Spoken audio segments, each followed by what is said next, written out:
Muy buenas tardes y muy bienvenidos a esta nueva singladura de la linterna, hoy lunes 5 de septiembre de 2005, festividad de San Lorenzo Justiniano. Corría el año 356 a.C., cuando un joven griego llamado Eróstrato llegó a la conclusión de que su existencia solo tendría sentido si conseguía pasar a la historia. Después de darle muchas vueltas al asunto, Eróstrato decidió prender fuego a una de las 7 maravillas del mundo, el templo de la diosa Artemisa que había en la ciudad de Éfeso. No se equivocó el joven Eróstrato con su objetivo, porque efectivamente pasó a la historia, aunque por desgracia, nada más y nada menos que por arruinar, por aniquilar, por reducir a cenizas una de las obras de arte más extraordinarias de su tiempo. Da la sensación de que cuando don José Luis Rodríguez Zapatero llegó al poder hace casi año y medio, también estaba poseído por la ambición de pasar a la historia.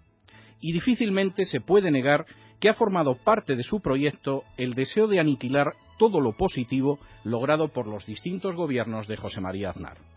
El presente verano ha sido hasta la fecha una ininterrumpida sucesión de episodios de lo que acabamos de decir. Sin ánimo de ser exhaustivos en nuestra enumeración, vamos a mencionar algunos ejemplos. Primero, el ministro de Asuntos Exteriores, don Miguel Ángel Moratinos, volvió a darnos muestras de cómo España ha pasado de estar a la cabeza a entrar en el pelotón de los torpes en el conjunto de las naciones, y hasta un dictador tan impresentable como el libio Gaddafi se permitió humillarlo impunemente. Segundo, el ministro del Interior, don José Antonio Alonso, asistió de brazos cruzados al nuevo auge de la Kale Borroka en las Vascongadas.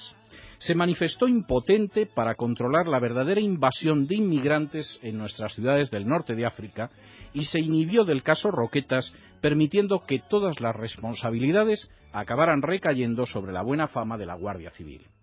Tercero, la ministra de Medio Ambiente, la señora Narbona, demostró una incompetencia verdaderamente deplorable a la hora de acometer la extinción de un incendio que costó la vida nada más y nada menos que a 11 personas. Siguió en sus 13 en relación con el Plan Hidrológico Nacional y ha llegado incluso a amenazar a los madrileños con restricciones de agua en un futuro próximo. Cuarto, el ministro de Defensa, don José Bono, no nos aclaró qué están haciendo nuestras tropas en Afganistán. Y sobre todo, a pesar de su consabida verborrea, nos dejó con la enorme incertidumbre de saber si nuestras fuerzas en ese distante país asiático se encuentran lo suficientemente protegidas para la misión que tienen encomendada. Ya llevamos 17 muertos, aunque de momento ninguno de los pacifistas, artistas o no, intelectuales o no, cineastas o no, se ha manifestado por las calles.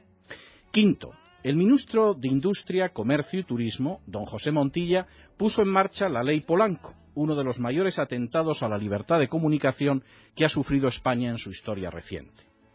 Sexto, el mismo ministro, en otra alcaldada, ha decidido poner la energía en manos del Gobierno Nacional Socialista de Cataluña, con lo que se dará la feliz circunstancia de que todos los españoles dependerán, para encender la luz o para calentar el agua con la que se duchan, de lo que decida un gobierno en el que algunos afirman que la bandera nacional es la bandera del enemigo.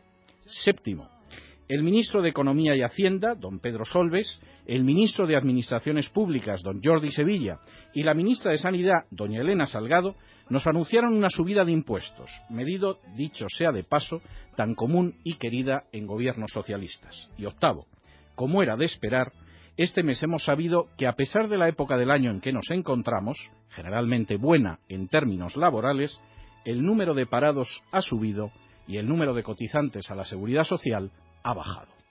No ha sido un verano halagüeño, pero menos mal que el ministro del Interior, el señor Alonso, nos ha dicho hoy que si por España hubiera pasado el huracán Katrina, no hubiera sido tan desastroso el resultado como en Luisiana. Al parecer, desde que 4 copos de nieve paralizaron España hace unos meses, hemos mejorado lo indecible, lo indescriptible, lo verdaderamente increíble.